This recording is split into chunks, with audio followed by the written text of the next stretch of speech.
कि क्या तरीक़ेकार होगा वाइवा का।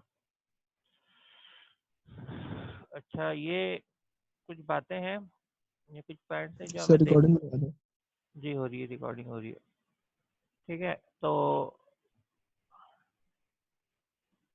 इसमें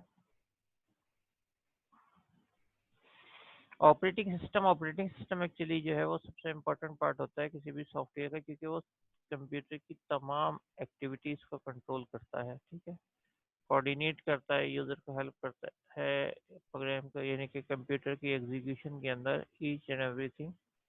यानी कि आप यहाँ तक अंदाज़ा कर सकते हैं कि इवन हम जब भी माउस मूव कर रहे हैं और आपको नज़र भी आ रहा होगा कि साथ साथ अपडेट हो रहा है। ठीक है, तो इस इट मीन्स ये कि इसके एक्स और वाई कोऑर्डिनेट, ये तमाम चीज़ें एक्सिस के कहाँ पे हो रहा है वो, तो ये नोट करता है और फ़ौरन अपडेट भी करता है। यूज़र पे है तो यूज़र की तरफ आपको दिखाएगा, एप्लीकेशन पे है तो एप्लीकेशन की तरफ दिखाएगा। तो इट मीन्स ये कि ये जो आपका ऑपरेटिंग सिस्टम है, ये ईच एंड एवरी स्टेप के ऊपर वर्किंग कर रहा होता है। अच्छा, सबसे पहली बात ये कि ये हार्डवेयर यानी कंप्यूटर होता है और ये जो यूज़र होता है, तो इन दोनों के दरमियान जो है वो एक्चुअली क्या होता है, पहले ऑपरेटिंग सिस्टम होता है यानी विंडोज़ लोड होता है, फिर कोई सॉफ्टवेयर लोड होता है, जैसे तो हम ब्राउज़र के ऊपर वर्किंग कर रहे हैं।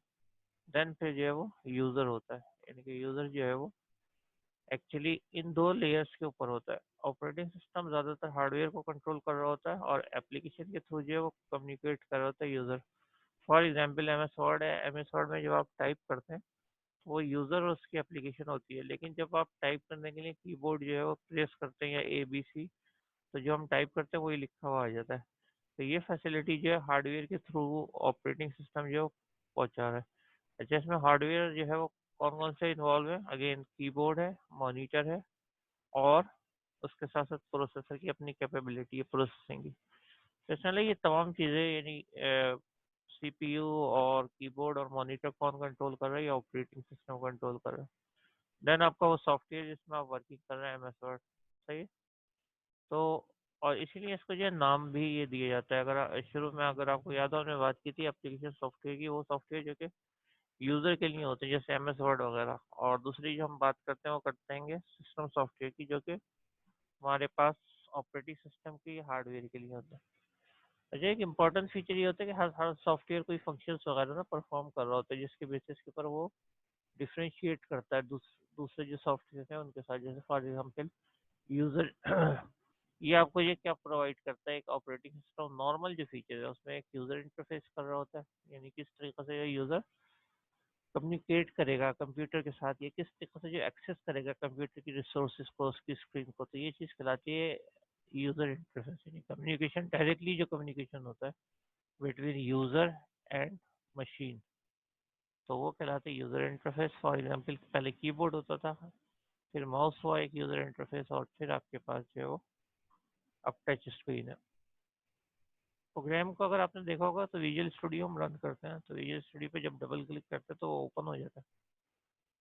ठीक है, तो इसका मतलब उसको जो है वो कंप्यूटर का प्रोसेसर भी चाहिए, उसको जो है मेमोरी भी चाहिए यानी रैम भी चाहिए, और उसके साथ साथ दूसरे जो प्रोसेस रन हो रहे हैं उनको भी स्पेस देना है एग्जीक्यूशन के लिए।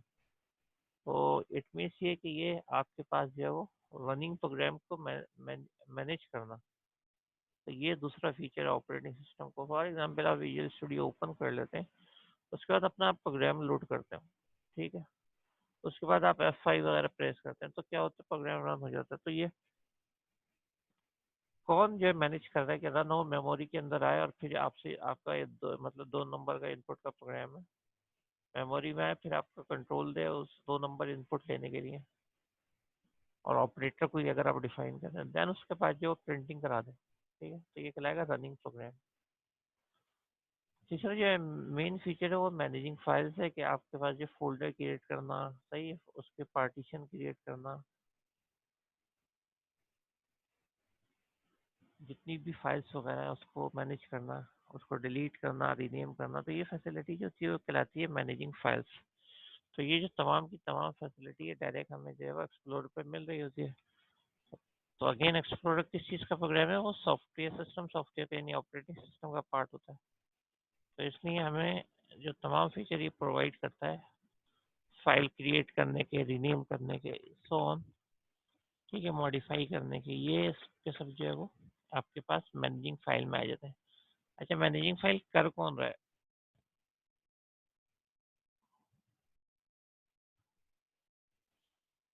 ये बहुत अच्छी बात की इब्राहिम ने आते के साथ ही ना अटेंडेंस दे दी। गुड। अच्छा, तो फिर उसके बाद जो है वो कौन कर रही है आपके पास मैनेजिंग फाइल? ये कर रहेगा ऑपरेटिंग सिस्टम। ठीक है। उसके अलावा याद है एक मैनेजिंग हार्डवेयर भी हमने चीज़ पढ़ी थी जिसके अंदर डिवाइस ड्राइवर था, कंट्रोलर था। तो बिल्कुल स्टार्ट में हमने पढ़ी थी। बेहतरीन। अच्छा, ये आप लोग क्यों दे रहे हैं? मतलब ये कि आप लोग अभी अटेंडेंस मैंने कहा है कि आप लोग दे दें। अभी मुझे सैफ की भी आ गई है, मोहम्मद इब्राहिम की भी आ गई है। तो किस वजह से ये ऑटो जनरेटेड है क्या? मतलब मैं पहले आपसे कहूँ कि ठीक है अभी आप कर लें। सही है। तो अभी अच्छा शानगुल ने भी कर दी। और अच्छा, अभी करनी किसी ने नहीं है। ठीक है, जब तक मैं ना कहूँ। तो ये तीनों अटेंडेंस आई हैं पहली क्लास में पहले ही थी। तो ये डिफ़ॉल्ट होगी, ऑटो डिफ़ॉल्ट होगी। सही, गुड। अच्छा, ये लॉजिक है, लेकिन अभी मैं कहूँगा ना तो फिर आप कर दीजिएगा प्लीज़।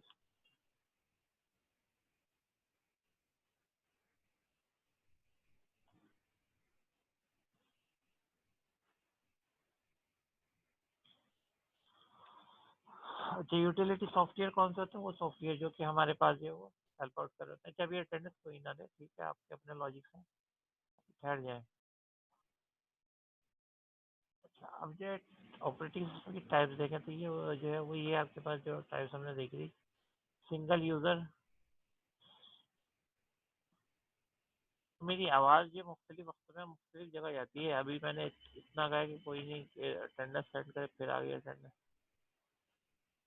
या तो ये कि आप किसी ने अटेंडेंस करी तो मैं एब्सेंट मार्क कर दूँ उसको। अच्छा, different types of operating system. Different types of operating system जो है वो कौन कौन से होते हैं? ये वही वाली बात होगी कि जो है अगर याद हो SISD। सही है। जिसके अंदर जो सिंगल इंस्ट्रक्शन सिंगल टास्क होता था, हमने एग्जाम्पल पढ़ी थी दिस ऑपरेटिंग सिस्टम की। सही है। तो ये देखें, ये तो डॉस लिखा हुआ है, इधर लिखा है सिंगल यूजर सिंगल टास्क। इसमें अगर याद हमने देखा था एक वक्त में एक काम होता है, जैसे फॉर एग्जाम्पल पहले जो है वो हमारे पास मतलब कीबोर्ड से कुछ टाइप हो रहा है तो वो आपके पास जब तक वो यूज हो रहा है, टाइप हो रहा है, उस वक्त तक आपके पास दूसरी कोई और चीज़ वर्किंग नहीं करेगी। तो ये एग्जाम्पल हमारे पास डॉस थी, जिसके हमने SISP के नाम से पढ़ा था। अच्छा, उसके अलावा हमारे पास जो दूसरा था SIMD। सही। तो वो जो है आपके पास किस तरीके से वर्किंग करता है, उसकी एग्जाम्पल सेकंड वाली है जिसके ऊपर लिखा है मैक OS। सही है। और अच्छा चलो ठीक है, ये अगेन मैं कह रहा हूँ कि आप जो है वो 19 स्टूडेंट है ना, अब आप दे दें अटेंडेंस। ठीक है, अटेंडेंस दे दें अगेन। शुरू वाले भी अगेन दोबारा देना। इसलिए मैं कह रहा हूँ कि अभी जो है वो 19 स्टूडेंट है और काफ़ी देर हो गई क्लास शुरू हुए।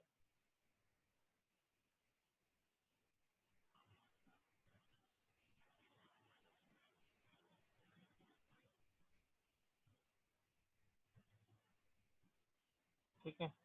हाँ, ये सही। आपने अटेंडेंस दी है। सही है, 20 स्टूडेंट्स है, मतलब 19 है। फिर उसके बाद मैक ओएस तो देखिए सिंगल यूजर मल्टीटास्किंग है, फिर विंडोज भी है, वो भी ऐसे ही वर्क करता है ना, सिंगल यूजर मल्टीटास्किंग। आपने देखा हम डाउनलोडिंग कर रहे होते हैं मल्टीपल टाइम्स। सही है, तो एक डाउनलोड कर रहा है, दूसरा कर रहा है, हर एक जो डाउनलोड है वो एक साथ चल रहा होता है। तो ऐसे ऑपरेटिंग सिस्टम जो एक साथ जो बहुत सारी चीज़ें परफॉर्म कर रहे होते हैं वो कहलाते हैं मल्टीटास्किंग। सही है। मैक भी वही है, पहली वाली ये जो लिखा है ना मैक, वो भी वही चीज़ है। सेम प्रोसीजर ही रन करता है, या सेम प्रिंसिपल के ऊपर जो है वो वर्किंग करता है। अच्छा, ऐसा इन्वायरमेंट अक्सर होता है जिसके अंदर बहुत सारे यूजर होते हैं, ठीक है, यानी मल्टी यूजर। अब ये वर्ड जो जरा चेंज है। मल्टीटास्किंग इसको कह रहे हैं जैसे विंडोज कर रहा है ना, तो बहुत सारे आपके पास टास्क एक साथ परफॉर्म कर रहे हैं। मल्टी यूजर हम किसको कह रहे हैं कि आप एक ऐसा सिस्टम है जो जिसके अंदर जो है एक से ज्यादा जो यूजर है वो वर्किंग कर रहे हैं। तो मल्टीटास्किंग और मल्टी यूजर सिस्टम, ये जो है ये कौन सा होता है? मेन फ्रेम सुपर कंप्यूटर, इसमें एक्चुअली एक ही उसकी मशीन और वो कंट्रोल, वो आपके टर्मिनल्स होते हैं। के ऊपर जो है वो वर्किंग हो रही होती है, मेन वर्किंग सेंट्रलाइज जो है आपके पास सर्वर वगैरह के ऊपर हो रही होती है, ठीक है ना। ये आपके पास कहलाएंगे मल्टी। अच्छा, ये जो मल्टी यूजर मल्टीटास्किंग है, इसका ज़्यादातर जो है वो जो कंप्यूटर्स जो साथ में रखे हुए होते हैं उसके जिसके ऊपर वर्किंग करते हैं यूजर, आम यूजर से कनेक्टेड होते हैं, वो कहलाते हैं डम टर्मिनल, क्योंकि मोस्टली उनमें ना प्रोसेसिंग की कैपेबिलिटी नहीं होती। उनको जो प्रोसेस किया जाता है या कैपेबिलिटी जो है वो रखी जाती है, तो वो हमारे पास इसी रूल के तहत रखी जाती है कि मल्टी यूजर मल्टी टास्किंग। सही है, ऐसा ऑपरेटिंग सिस्टम जो कि मल्टीपल यूजर को भी क्रिएट कर सके और मल्टी टास्किंग एनवायरनमेंट भी रख सके। तो इसमें जो है अभी जैसे नाम आप लोगों को नजर आ रहा है कौन सा, लिनक्स का। यूनिक्स लिनक्स ये इस टाइप का सर्वर है जिसमें मल्टीपल यूजर जो एक्सेस कर सकते हैं, ठीक है, एट अ टाइम। और फिर हमारे पास अच्छे इसके अंदर देखें आपको ये नजर आ रहा होगा कि नेटवर्क ओएस भी है। ये नेटवर्क ऑपरेटिंग सिस्टम वो ऑपरेटिंग सिस्टम होता है जो पूरे एक नेटवर्क को जो मैनेज कर रहा है। तो इसमें जो है वो हमारे पास नेटवर्क ऑपरेटिंग सिस्टम ही है जो कि वर्किंग करता है। Linux is a good network server भी बन सकता है, बट नेटवर्क क्लाइंट तो होता ही है। फिर हमारे पास होती है सिंगल यूजर मल्टीटास्किंग। तो इसमें थोड़े से जो ऑपरेटिंग सिस्टम है जैसे फॉर्म ओएस है, एक्चुअली पॉकेट पीसी है, ये स्मॉल आप कह लें एक वर्जन है सारे कंप्यूटर्स वगैरह के ना। तो इसकी जो बेस्ट एग्जांपल है, क्योंकि हम उसमें नहीं जाएंगे, ये आपके पास जो पीडीए होते थे, पर्सनल डिजिटल असिस्टेंट, अब सबकी जगह जो वो मोबाइल ने ले ली है। तो मोबाइल ने जब ले ली है, तो ये जो लास्ट वाले के अंदर है जिसमें सिंगल यूजर मल्टीटास्किंग और जीयूआई लिखा हुआ है, तो इसके अंदर जो है अब आप एंड्रॉइड भी डाल सकते हैं। एंड्रॉइड भी जो है आपके सिंगल यूजर इन्वायरमेंट के अंदर आप डिवाइस जो मोबाइल को कंट्रोल कर। तो जो एक्चुअली कॉन्सेप्ट है जो समझने का वो ये है कि मल्टीटास्किंग और मल्टी प्रोसेसिंग। मल्टीटास्किंग जो है वो हमारे पास एक वक्त में एक से ज्यादा टास्क, ये जरा गौर से सुनिएगा क्या डिफरेंस है। मल्टीटास्क है एक वक्त से ज्यादा टास्क, फॉर एग्जाम्पल विंडोज जो है वो दो काम एक साथ करता है, यानी डाउनलोड भी कर रहा है और अगर आप ब्राउजर के अंदर कोई वर्किंग कर रहे हैं तो वो भी कर रहा है। एक्चुअली ये जो है ये क्या कहलाती है, मल्टीटास्किंग। इसके अंदर जो है नॉर्मली प्रोसेसर एक होता है या कोर्स होता है, वो जो परफॉर्म कर लेते हैं। तो मल्टी प्रोसेसिंग में जरूरी, मल्टीटास्किंग में ये जरूरी नहीं है कि उसके पास मल्टीपल प्रोसेसर हो। मल्टीपल प्रोसेसर हो तो सकते हैं, अच्छा है उसके लिए, लेकिन मस्त नहीं है कि मल्टीटास्किंग के अंदर। जैसे विंडोज होती है, आप लोग घर के पास कर रहे होते हैं तो आप क्या करते हैं, एक डाउनलोड के बाद जो दूसरा डाउन लगा देते हैं, तो आपका टास्क परफॉर्म करना चाहिए, मल्टीपल टास्क हो जाते हैं, ठीक है। अच्छा, मल्टी प्रोसेसिंग ये जो वर्ड है बीच में प्रोसेस का जो है ना, ये डिफरेंस करता है। ये डिफरेंस क्या कहता है कि थोड़ा सा ये मिसकॉन्सेप्ट कर देता है कि हम जो मल्टीपल प्रोसेसर या मल्टीपल प्रोग्राम एग्जीक्यूट कर सकते हैं, ऐसा नहीं है। मल्टी प्रोसेसिंग प्रोसेसिंग का मतलब होता है मल्टीपल प्रोसेसर, कि आपके पास जो है वो प्रोसेसर जो है वो मल्टीपल है। अब ये जो इसकी एग्जाम्पल क्या हो जाएगी, इससे थोड़ी आराम से एग्जाम्पल जो है हम कर लेंगे। ये जो है ये आप देखेंगे इस साइड पे तो मेरा माउस, ये बहुत सारे सीपीयूज हैं, ठीक है, और ये एक जो है उनकी कॉमन मेमोरी है, लेट्स सपोज।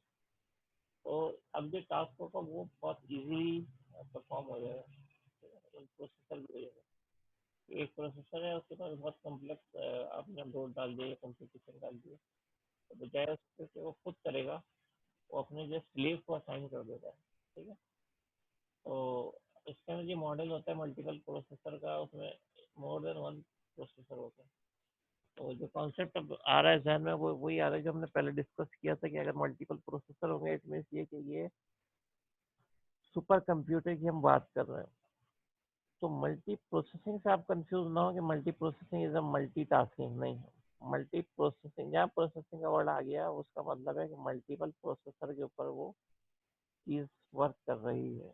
तो ये चीज जो है वो आपको इन दो टर्म्स को जरा ध्यान में रखना पड़ेगा, ठीक है।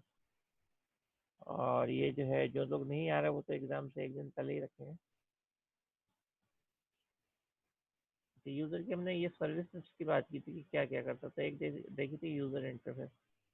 तो अगर आप यूजर इंटरफेस को देखें तो यूजर इंटरफेस जो वो दो टाइप के होते हैं हमारे पास, ठीक है। एक जो होता है वो विंडोज बेस्ड होता है, जो अभी नजर आ रहा होगा हमें, ठीक है। विंडोज बेस का क्या मतलब है, ये वाला जो इंटरफेस है, अब आप इसमें टोटली जो कंट्रोलिंग करेंगे वो with the help of mouse करेंगे, जैसे आप करते हैं विंडोज के में। और एक अर्लियर वर्जन है, अर्लियर वर्जन किसका है, इसी चीज़ का, यानी कि अच्छा, जो हमारे पास यूजर इंटरफेस है वो ये मतलब उसका मायने ये होता है कि किस तरीके से ये ह्यूमन बीइंग कम्युनिकेट करेगा आपकी मशीन के साथ। और जब तक वो कम्युनिकेट नहीं कर सकता तो जाहिर बात है कोई जो है वो वर्क नहीं हो सकता। तो इसमें देखिए कम्युनिकेशन कितना आसान है कि आपने माउस इंस्टॉल करा, मिनिमाइज करा, मैक्सिमाइज करा, अ, ठीक है। तो ये, लेकिन एक जो दूसरा आता है वो आता है कमांड लाइन आर्ग्यूमेंट, जो कि ये ब्लैक एंड व्हाइट के अंदर दिया हुआ है, the DOS prompt is not seen much this days. For example ये किसी ने मैसेज लिखा हुआ है, तो अगर आप देखें तो ये मैसेज भी इसी फॉर्मेट के अंदर लिखा हुआ है, ये बिल्कुल ब्लैक एंड वाइट है। तो ये वाले जो सेकंड वाला फॉर्मेट है, जिसको मैं बार बार कह रहा हूँ कि ये डॉज, ये टेक्स्ट फॉर्मेट है, तो इसमें अगर जो है वो आप देखें, इसमें जो कुछ, इसमें माउस पॉइंटर नहीं नजर आ रहा है, इसमें जो कुछ आपने टाइप करना है, तो अगर जो कुछ आपने टाइप करना है और माउस पॉइंटर भी नहीं नजर आ रहा, तो अब जब आप इनपुट करेंगे तो उसमें आपको जो है वो बहुत ज़्यादा जो है मतलब ये मेहनत करना पड़ेगी, हर each and everything, each and every command उसमें जो है वो बहुत ज़्यादा मीन्स ये हम खाली हमें ऑप्शन अवेलेबल है टाइप का, नो माउस कि हम एसेस कर सके वहाँ पे, नो टच स्क्रीन एसेस वगैरह करने की नहीं है, सही है। तो ये जो है इस वजह से ये चीज़ जो है वो दो हिस्सों में डिवाइड की गई। यूज़र इंटरफेस अगेन बता दो किस चीज़ को कह रहे हैं, कैसे ये यूज़र बात करेगा एक ह्यूमन बीइंग से, या एक ह्यूमन कैसे कम्युनिकेट करेगा एक कंप्यूटर से। और उसके बाद इसमें जो है वो दो टाइप्स हो गई, एक है ग्राफिक्स यूजर इंटरफेस, उसमें नॉर्मली या जो है वो ग्राफिक यूजर इंटरफेस में माउस वगैरह से वर्किंग होती है।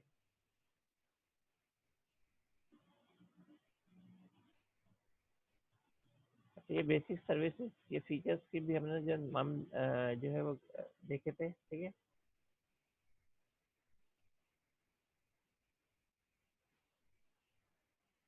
जिसके अंदर बेसिक सर्विस का मतलब ये है कि कंप्यूटर को एग्जीक्यूट करना, कंप्यूटर का प्रोग्राम जो है वो रन करवाना, अ, ये बेसिक सर्विस है। यूजर अगर आपने कंसोल डॉट रीड लाइन और राइट लाइन यूज कर लिया तो कीबोर्ड प्रोवाइड करना, उसको एक्सेस देना, इन यूजर टाइप कर सके, तो ये भी बेसिक सर्विस है अगर आप देखें तो।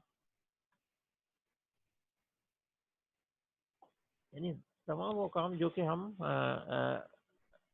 नॉर्मली लेते हैं, फॉर एग्जांपल इसके थ्रू लेते हैं। फॉर एग्जांपल आपने F5 प्रेस कर दिया, अब आपके पास प्रोग्राम रन हो गया, ठीक है। शेयरिंग इन्फॉर्मेशन जो है उसके अंदर आपको पता है आप कितनी ईजी हो गई है। मिसाल के तौर पे मैं आपको जो है कोई पैराग्राफ वगैरह यहाँ से लेके और उसको जो है वो मतलब ये कि यहाँ पे पेस्ट कर दूँ चैट, इन्फॉर्मेशन तो शेयरिंग हो गई ना। तो इन्फॉर्मेशन शेयरिंग अभी कर कौन रहा है, ये अगेन जो है ऑपरेटिंग सिस्टम करता है। और ये जो है किस लेवल के ऊपर हो रहा होता है, ये बिल्कुल माइक्रो लेवल पे भी कभी कभी होता है, हाई लेवल के ऊपर भी होता है इन्फॉर्मेशन शेयरिंग, ठीक है ना। तो ये जो इन्फॉर्मेशन शेयर, अच्छा इवन ये कि एक कंप्यूटर से दूसरे कंप्यूटर में भी हो जाता है, कैसे, आप एक कंप्यूटर जो है वो यूज़ करें, ठीक है, और उसके अंदर कोई वर्ड वगैरह की फाइल ओपन करें, उस पर आप काम करें। अब आप जो है क्या करा, उसमें से कोई पैराग्राफ कॉपी करके और वो जो है नोट पैड पे जो है वो आपने पेस्ट कर दिया। तो ये एग्जाम्पल जो हो गई वो शेयरिंग इंफॉर्मेशन की हो गई। कितना इजीली जो है वो पॉसिबल है शेयरिंग करना। अच्छा ये अगेन थोड़ा सा जो है वो डिफाइन किया गया है कि मल्टीटास्किंग, इसकी कोई कूलर वगैरह, सही है। तो उस हवाले से ये जो हम बात करते हैं,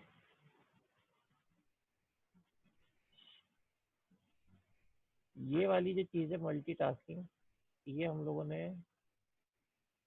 नॉर्मली इसको शुरू से देख रहे हैं। जो आपके पास विंडोज़ इन्वायरमेंट है उसके अंदर जो वर्किंग हो रही है, वो एक डाउनलोड के बाद जो दूसरा डाउनलोड कर रहा है, या एक स्क्रीन के साथ मतलब एक ब्राउज़र, एक ब्राउज़र की जो टैब है उसमें एक और साइड अपलोड है और दूसरी ब्राउज़र की साइड में दूसरी अपलोड है। मैनेजिंग हार्डवेयर, ये हम लोगों ने जो है वो शुरू से देखा था। आपको याद होगा जो एक शुरू में हमने फिगर डिफाइन की थी, जिसके अंदर हमारे पास डिवाइस ड्राइवर भी हुआ करते थे और डिवाइस कंट्रोलर भी हुआ करते थे, सही है। तो और वो शुरू की जो बिल्कुल स्क्रीन थी जिसके अंदर बाकायदा एक मॉनिटर, एक कीबोर्ड वगैरह था जिसमें पोर्ट्स बने हुए थे। तो ये उस हवाले से जो बात है, देखें उसके अंदर हम क्या कर रहे थे, तमाम हार्डवेयर जो है वो मैनेज कर रहे थे, ठीक है, डिवाइस कंट्रोलर के थ्रू, डिवाइस ड्राइवर के थ्रू, और डायरेक्टली एक्सेस नहीं दे रहे थे। जिसमें हमने वीजीए की बात की थी, नेटवर्क इंटरफेस कार्ड की भी बात करी थी, जो सेकंड या थर्ड आपके स्लाइड के अंदर जो पिक्चर है स्टार्टिंग में। तो ये जो तमाम फैसिलिटी एक्चुअली प्रोवाइड कर रहा होता है, सही है, हार्डवेयर को मैनेजमेंट करना, अभी जैसे हमने बात की, ये सारा काम जो सिस्टम सॉफ्टवेयर का है, और उसमें जो सबसे पहला सिस्टम सॉफ्टवेयर आता है उसको ऑपरेटिंग सिस्टम कहते हैं। और सिंपल सी डेफिनेशन है, उसको बनाया क्यों गया है कि communication bridge between machine and human being, सही है। अच्छा, ब्रिज कहाँ बनाया जाता है, यहाँ पे जो है वो डिस्टेंस होता है ना, वहाँ पे ब्रिज बनाते हैं, यानी कि कोई बीच में प्रॉब्लम होती है उसको सॉल्व करने के लिए हम ब्रिज बनाते हैं। तो इधर क्या है प्रॉब्लम, इधर ये है कि मशीन जो ह्यूमन बीइंग लैंग्वेज है वो नॉर्मली इंग्लिश लाइक है, और जो हमारे पास कंप्यूटर लैंग्वेज है वो बाइनरी है, ठीक है। अब अगर ये सूरत हाल है तो हम कैसे जो है वो कम्युनिकेशन करें, तो इसके लिए जो है वो डिफरेंट वे के अंदर कम्युनिकेशन, यानी कि जो अभी हमने डेफिनेशन देखी है कि communication between user and machine, तो ये सबसे सिंपलेस्ट डेफिनेशन है और जो कंप्लीट डेफिनेशन भी है, ठीक है, कि आपको ये कम्युनिकेशन प्रोवाइड करता है। उसके अलावा जो यूटिलिटीज़ हैं, फॉर एग्जांपल आपके पास बैकअप यूटिलिटीज़ होती है, ठीक है, उस यानी वो जो मेन मेन जो यूटिलिटीज़ हैं उसके अंदर जो है फाइल डिफ्रेगमेंटेशन है, यानी फाइल डिफ्रेगमेंटेशन का ये मतलब है कि एक एक जो आपके पास हार्ड डिस्क होती है उसके ऊपर बहुत ज़्यादा स्पेस एक्यूपाई हुआ होता है ना, तो वो क्या करता है, डिफ्रेगमेंटेशन आप जब यूज़ करते हैं तो वो करता ही है कि एक्चुअली तमाम जो आपके पास डेटा है वो एक तरफ रख देता है, और बाकी जो हार्ड डिस्क का स्पेस जो फ्री है उसको जो वो एक अलग, मतलब ये यूटिलिटी कर देती है, तो इससे आपका स्पेस जो है वो बहुत बढ़ जाता है। तो फाइल डिफ्रेगमेंटेशन जब हम यूज़ करते हैं तो एक्चुअली उसका पर्पज़ ये होता है कि आप हार्ड डिस्क को जो है वो रीअरेंज कर रहे हैं, कि आपके पास जो स्पेस है वो एक अलग होगा फ्री, और जो आपके पास फाइल्स में अलग होंगी, तो इस तरीके से जो है वो आपके पास नॉर्मली स्पेस इंक्रीज हो जाता है, ठीक है। अच्छा, फिर उसके बाद आपके पास जो है वो डेटा कंप्रेशन, तो अक्सर ये होता है कि हमें जो है वो एक फाइल को एक जगह से दूसरी जगह ट्रांसफ़र वगैरह करना होता है। जब ऐसी जो है वो रिक्वायरमेंट आती है तो उसमें जो है वो हम डेटा को कंप्रेस फॉर्मेट में करते हैं और फिर जो है वो सेंड कर देते हैं। इवन आपकी जो मेल्स वगैरह जो जारी होती है, ठीक है, तो वो भी कंप्रेस फॉर्मेट होती है ऑटोमेटिकली, बैकग्राउंड पे जब सॉफ्टवेयर उसको भेज रहा होता है, और फिर जो है वो फॉरवर्ड होती है। तो कंप्रेस इसलिए किया जाता है कि नेट के अंदर जब वो ट्रैवल कर रही हो तो आपके मेल का या उसके साथ जो अटैच फाइल है वो बहुत इजीली ट्रैवल कर ले, मतलब लोड उसके ऊपर इतना ना हो, और जब आपके पास जिस जिस कंप्यूटर के ऊपर आपने सेंड किया है तो वहाँ पे जाके अगर स्टोर करना हो या उसको देखना हो आपके यूज़र को, तो वो उसको अनकम्प्रेस कर लेगा। अच्छा, ऑपरेटिंग सिस्टम को जो है वो हम प्रोसेसिंग के टाइप्स के भी हवाले से करते हैं। फॉर एग्जांपल, एक होता है रियल टाइम, एक होता है टाइम शेयरिंग, ठीक है, एक होता है बैच प्रोसेसिंग। अच्छा, रियल टाइम प्रोसेसिंग जो है वो बड़ा फास्ट होता है, मतलब यहाँ पे कोई नई सिचुएशन ऑकर हुई और फौरन जो है उसका रिस्पॉन्स देना है, तो इस टाइप के जो है फौरन इमीडिएटली रिस्पॉन्स वाले जो ऑपरेटिंग सिस्टम होते हैं, ठीक है, वो रियल टाइम ऑपरेटिंग सिस्टम कहलाते हैं, कि फौरन जो है आपको फौरन इमीडिएट जो है आंसर देना है। मिसाल के तौर पे इसकी बात करते हैं कि आप माउस मूव कर रहे हैं, आप कहीं पे क्लिक करते हैं, तो वो क्या करता है, अगर कोई चीज़ प्रोसेसिंग के अंदर होती है उसको छोड़ के पहले जो वो आपकी वर्किंग पे आ जाता है, ठीक है, तो ये इसकी जो है एग्जाम्पल है। और दूसरी एग्जाम्पल होती है टाइम शेयरिंग की। अच्छा, रियल टाइम प्रोसेसिंग जो सिस्टम है वो ये है कि फौरन रिस्पॉन्स देना है। इसकी एक और अच्छी एग्जाम्पल हो सकती है मिसाइल, एंटी मिसाइल सिस्टम, इस ये कंप्यूटराइज होते हैं ज़्यादातर, तो इसके अंदर होता ही है कि वो अगर आपके पास कोई एनिमी का जो है वो प्लेन हिट करने के लिए आ जाए, ठीक है, तो ये क्योंकि ऑटोमेटिक होते हैं तो ये हर वक्त जो रेडार के थ्रू एक्सेस कर रहे होते हैं इंफॉर्मेशन को, ठीक है, अगर वो आ गया और आते के साथ ही आपने फौरन जो है इधर से मिसाइल फायर करना है, लेट्स सपोज बॉर्डर पे आपका, सही है, वो मिसाइल रखा है और उधर से कोई जो क्रॉस करे प्लेन उनका एनिमी का और आपने उसको हिट करना है, तो ये जो होगा जैसे सेंसर इसको बताएंगे रियल टाइम ऑपरेटिंग सिस्टम है, तो यहाँ का मिसाइल फायर हो जाएगा और सीधे जो उसको ऊपर जो अटैक कर देगा जो भी प्लेन आ रहा होगा। तो ये रिस्पॉन्स जो है वो रियल टाइम ऑपरेटिंग सिस्टम का एक रिस्पॉन्स है, या ये इसकी एक एग्जाम्पल है real time operating system. Time sharing तो हमने देख ही लिया। टाइम शेयरिंग किसको कह रहे हैं? टाइम शेयरिंग कह रहे हैं हम,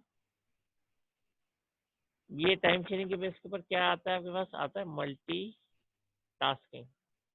भाई एक प्रोसेस है, उसके अंदर जो वो टाइम शेयर हो रहा है बिटवीन डिफरेंट प्रोसेस के। तो क्योंकि ये कॉन्सेप्ट है कि आप जो टाइम प्रोसेस कर रहेंगे तो ये कहलाएगा टाइम शेयरिंग, ठीक है।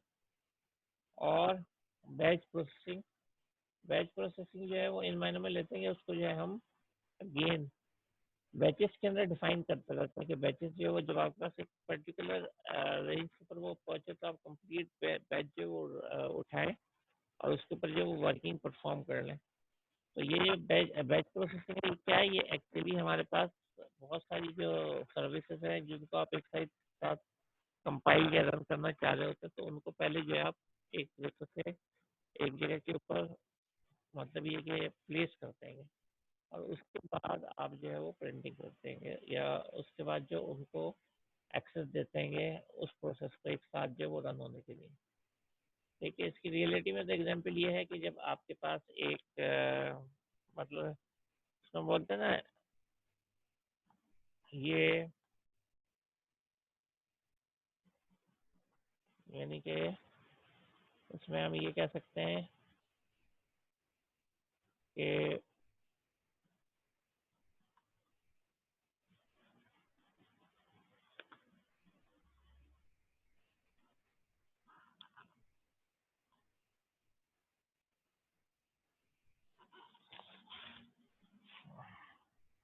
एक, तो ये आपके पास नॉर्मली बैच प्रोसेसिंग है, इसके अंदर हम एक साथ जो है वो वर्किंग एक साथ वर्किंग जो है वो नहीं करते बल्कि बैचेस बना लेते हैं एक काम के। इसकी जो एग्जांपल मैं दे रहा था वो इस तरीके से दे रहा था कि इसमें आप वर्किंग जो है वो इस तरीके से कर रहे होते हैं कि जैसे एक लॉन्ड्री है, ठीक है। लॉन्ड्री का मतलब है जो आपके पास क्लोथ्स वगैरह हैं जहाँ पे जाते हैं, तो वो ये करते हैं कि वो एक साथ जमा कर रहे होते हैं डिफरेंट क्लोथ्स। जब एक पास लिमिट आ जाती है तो फिर उसके बाद जो है यानी कि एक टाइम होता है जैसे 5 PM वगैरह, तो उस वक्त क्या करते हैं वो एक एक साथ जो है उनका कोई जो भी वॉशर होता है या वॉशरमैन होता है वो आता है, फिर वो ले जाता है। तो वो जो है वो एक्चुअली कर क्या रहे हैं, वो एक बैच बना रहे हैं अपने क्लोथ्स का ना, पर डे के हिसाब से कि जी 5 बजे तक जितने क्लोथ का एक बैच बन जाएगा वो एक साथ उसको दे देंगे, यानी प्रोसेस कर देंगे। तो बैच प्रोसेसिंग की एग्जांपल ये है। इसकी एग्जांपल अभी और जो है वो क्लियर होगी जब हम जो है थोड़ा सा डिस्कस करेंगे कि स्पूलिंग एक्चुअली होता ही है ये, और बफरिंग, ठीक है ना। बफरिंग जो है वो ये होता है कि आपके पास अक्सर आपने देखा होगा कि सीपीयू या कोई वर्क हम मतलब परफॉर्म कर रहे हैं तो सिस्टम जो है वो रिस्पॉन्स नहीं दे रहा, ठीक है, वो किसी प्रोसेसिंग के अंदर लगा हुआ है। तो नॉर्मली ये होता है कि बफर कहते हैं इस चीज़ को कि आप मेमोरी में एक एरिया बना लें और वहाँ पे अपने वर्किंग ये वो रखते रहें। मिसाल के तौर पे इसकी एग्जांपल ये देखते हैं कि अगर नेटवर्क के अंदर हम प्रिंटिंग कर रहे होते हैं तो वहाँ पे प्रिंटिंग की एक क्यू लगी हुई होती है जो सॉफ्टवेयर जो है वो खुद ही ऑपरेटिंग सिस्टम बना देता है कि जिसने पहले प्रिंटिंग के लिए दिया हुआ है वो उस हवाले से जो है वो उसको प्रिंटिंग वगैरह कर रहा होता है, ठीक है। अब प्रिंटिंग की वहाँ पे क्यू है, क्यू मेंटेन है, ठीक है। अब होगा ये कि उसके अंदर 1 बाई 1 प्रिंटिंग हो रही होगी, ये नहीं होगा कि आपके साथ जो है वो एक साथ सब प्रिंटिंग शुरू हो जाए। ये चीज़ पॉसिबल नहीं है, यानी सारे प्रिंट आउट जो एक इसमें ऐसा कि लेट्स सपोज अभी हमारे पास जो पार्टिसिपेंट में जो लिस्ट नज़र आ रही है, इनमें से एक पेज जो नंबर 1 के ऊपर है मेरे बाद उनका प्रिंट हो जाए, दूसरा पेज दूसरे का यूज़र का हो जाए, तीसरा पेज तीसरे यूज़र का हो जाए। तो अगर आप देखें ऐसा होता नहीं है, यानी 1 बाई 1 हो रहा होता है। तो बफरिंग के अंदर ये जो क्यू वगैरह का कॉन्सेप्ट होता है, हम क्यू बनाते हैं प्रिंटिंग के लिए, एक लाइन बनी हुई होती है तो वो बफर के अंदर होती है, यानी कंप्यूटर की मेमोरी के अंदर होती है। अच्छा अक्सर ऐसा होता है कि आपके पास जो है वो आप वर्किंग कर रहे हो तो लाइट चली जाती है। अगर आप लाइट मतलब चली जाए दूसरे अगेन अगर वर्ड वगैरह में आप कम कर रहे हो तो वो रिकवर करता है। ऐसी जो है नेटवर्क ऑपरेटिंग सिस्टम होते हैं कि अगर आप कोई प्रिंटिंग कर रहे हैं और वो सर्वर किसी वजह से शट डाउन हो गया, तो जब आप दूसरे दिन आएंगे तो वो वहीं से प्रिंटिंग स्टार्ट करेगा जहाँ से वो मतलब एंड हुई थी प्रिंटिंग। तो ये चीज़ जो वो कैसे पॉसिबल होती है, ये चीज़ पॉसिबल होती है स्पूलिंग से। स्पूलिंग इस चीज़ को कहते हैं कि आप अगर कोई ऐसी कोई प्रॉब्लम के तहत जो है इमरजेंसी ब्रेकअप हुआ हैगा या सर्वर जो है वो डाउन हो गया है, तो आप एक हार्ड डिस्क के ऊपर वही वाले जो बफर आपने जिसके ऊपर वर्किंग की है मेन मेमोरी में, वही जो है वो कहाँ पे रख देते हैं, वो हार्ड डिस्क पे रख देते हैं। यानी ये पूरी की पूरी क्यू जो तमाम इंफॉर्मेशन थी, अगर ये क्या हुआ जैसे ही शट डाउन हुआ तो हार्ड डिस्क के ऊपर जो है वो सेव हो गई। तो हार्ड डिस्क के ऊपर अगर सेव हो गई तो इट मीन्स ये जब कंप्यूटर नेक्स्ट टाइम जब भी ओपन होगा, ये सर्वर जो है लोड होगा, तो उस सूरत में वो खुद चेक करेगा कि कोई ऐसी फाइल तो नहीं है जो कि आपके पास अभी हार्ड डिस्क पे रखी है और जिसकी वजह से प्रिंटिंग जो है वो रुक गई हो। तो उसको ये स्पूलिंग फाइल मिल जाती है अगर अगर ऐसी सिचुएशन होगी। तो वो क्या करता है, उसमें जो रिमेनिंग जॉब थे प्रिंटिंग के, वो दूसरे दिन यानी जब कंप्यूटर ओपन हुआ है तो स्टार्ट कर देता है प्रिंटिंग करना। तो ये कैपेबिलिटी जो है ये भी होती है ऑपरेटिंग सिस्टम है कि वो जो है स्पूलिंग कर सकता है, ये डिफाइन कर सकता है। ठीक है, अभी ये जो है हम लोगों के पास 1 मिनट रह गया है, तो अभी इसको एंड करते हैं। और जो है वो नेक्स्ट क्लास जो है वो आप लोग ग्रुप वगैरह पे भी देख लीजिएगा, ये डाल दीजिएगा क्लास जो है वो स्टार्ट हो गई है, ताकि ये है कि जिन एरियाज के अंदर कराची की ये मैसेज नहीं किया वहाँ चला जाए। ठीक है।